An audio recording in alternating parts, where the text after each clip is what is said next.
안녕하세요. 통역의사 이영석입니다.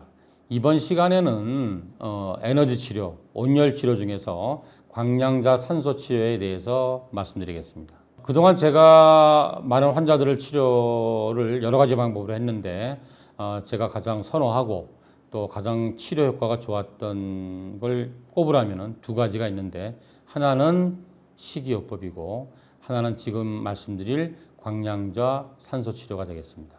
오늘은 이 광량자 산소 치료에 대해서 말씀드리겠는데, 이 치료는 이제 두 가지 치료 원리가 합성되어 있는 거예요. 하나는 혈액에다가 광량자 에너지를 쏘아주는 것이고, 또 하나는 혈액에다가 산소를 바로 쏘아주는 겁니다.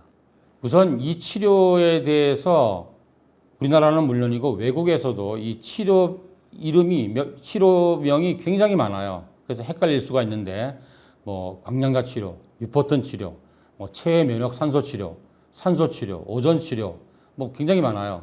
그리고 또 예전에 그 모 그룹의 왕 회장님이 나 피돌이 하고 왔어. 그래서 이걸 또 피돌이 치료라고도 알려져 있는데, 저 개인적으로는 광량자 산소 치료가 가장 합당하지 않을까 이렇게 생각합니다. 이 치료는 어떻게 하는 거냐면은 환자의 이 혈액을 한 50 내지 80cc, 아주 조금이죠. 이렇게 뽑습니다. 뽑아서 이 혈액을 특수한 파장의 광량자가 나오는 장비에다가 통과시켜요. 그러면 이게 그 장비를 통과할 때 광량자가 막 이렇게 쏘아주는 거죠. 그 다음에 그 통과시킨 다음에 이 혈액 속에다가 의료용 산소를 바로 쏘아줍니다. 그 다음에 바로 환자한테 다시 넣어주는 거예요. 한 시술 시간은 한 2, 30분? 아주 간단한 치료죠. 그런데 이게 실제로는 이 조작이 굉장히 좀 복잡합니다. 그래서 이거를 시술하는 사람은 상당한 그 숙련도와 그리고 경험과 집중이 필요하다고 말할 수 있습니다. 그래서 이렇게 간단한 시술을 통해서 면역이 능력이 조절되고 개선된다든지, 해독이 된다든지, 암 환자가 여러 가지 지표가 좋아진다든지, 자가 면역 질환이 좋아진다, 자율신경계가 조절된다, 이런 거를 볼 때 정말 신기하다 이런 생각이 듭니다. 피를 뽑았을 때 그 환자의 상태에 따라서 이 혈액의 색깔이나 그 지저분한 정도, 찌꺼기가 얼만큼 있느냐, 또 끈끈한 점도가 다 다릅니다. 그런데 이게 치료를 해 갈수록 혈액 색깔이 선명해지고 맑아지고 찌꺼기나 기포가 없어지고 그리고 점도가 묽어지는 것을 환자분이 실제로 눈으로 확인할 수 있기 때문에 환자분들도 굉장히 신기하죠. 이 광량자 산소 치료에 쓰이는 에너지는 253.7 나노메타의 자외선 에너지입니다. 근데 이제 사람들이 그래요. 이렇게 50cc, 80cc 조그만 에너지에 광량자 쏘아주고 산소 쏘아준다고 우리 몸의 피가 보통 3리터에서 5리터 정도 되잖아요. 이게 어떻게 다 치료가 되느냐?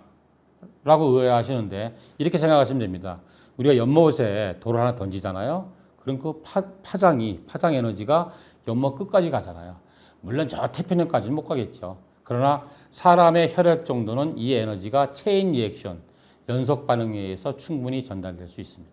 그래서 실제로 예전에 그 예일 대학에서는 이 환자 피 전체에다가 광량자 에너지를 쏘아주는 치료를 했어요. 그러니까 시간도 엄청 걸리고 별로 도움되는 게 없죠. 그래서 요즘은 그렇게 안 합니다. 다 50 내지 80cc 조그만 혈액에다가만 에너지를 쏘아줍니다.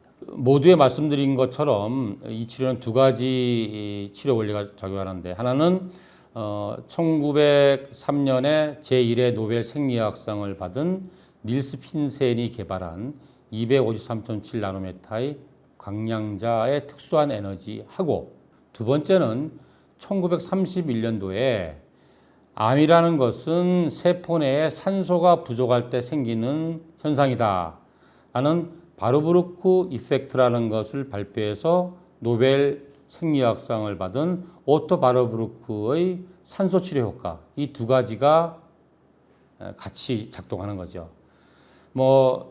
아시는 분은 많이 아시겠지만, 그럼 바르부르크 이펙트가 뭐냐? 이걸 간단하게 설명하자면, 우리의 세포가 살아가려면 에너지가 필요하잖아요.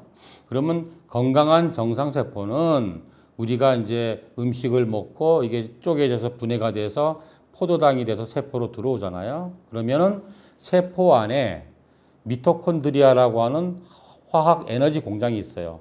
이 포도당이 글로 들어가서 산소가 있는 상태에서 신진대사를 일으켜가지고 포도당 한 분자당 36개라고 하는 ATP라고 하는 에너지를 만들어냅니다.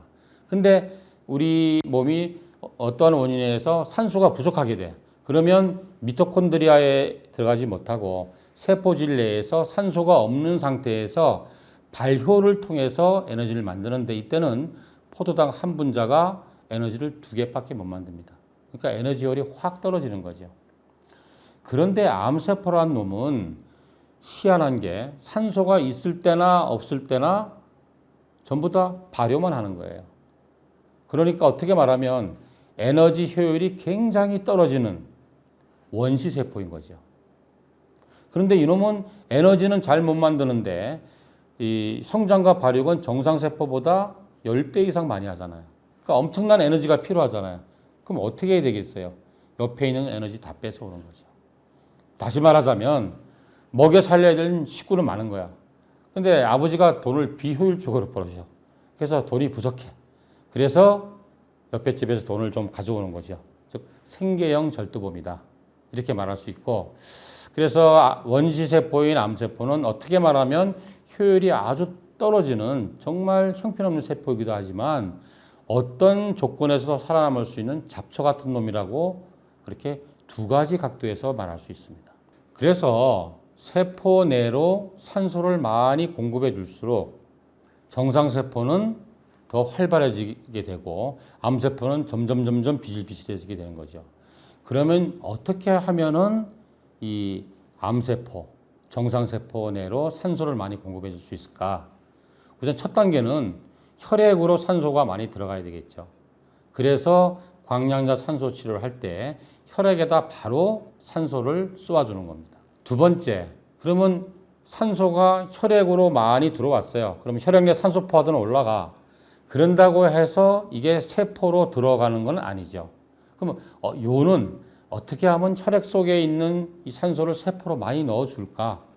세포에다가 빨대를 꽂아야 될까요? 아니면 세포에다가 산소호흡기를 꽂아야 될까요? 그렇게 못하잖아요.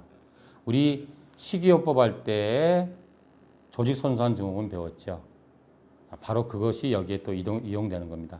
다시 말하자면 혈액 속에 있는 산소를 세포로 넣어줄 수 있는 방법은 칼륨이 세포 내로 들어가야 되고 칼륨이 들어갈 때 산소가 꼽살에 껴서 들어가야 된다는 얘기죠.